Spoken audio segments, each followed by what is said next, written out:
రే మామ చాలా అగ్లీగా ఉందిరా. ఎన్నిసార్లు చెప్పి నేను రావద్దని వెళ్ళు. సారీగా వెళ్ళిపోతుంది. వెళ్ళు.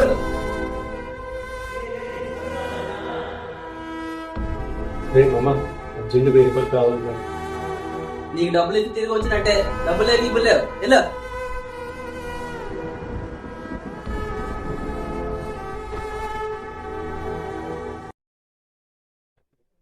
రే మామ నాకు జాబ్ వచ్చిందిరా, నెలకి 70,000 జీతం.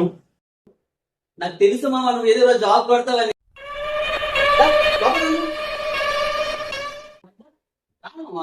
కూర్చో కూర్చోమా.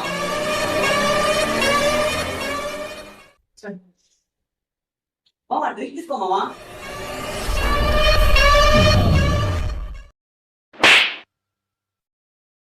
మనుషులు ఎప్పుడూ ఒకేలా ఉండరు కాబట్టి ఎవరిని తప్పుగా చూడకండి.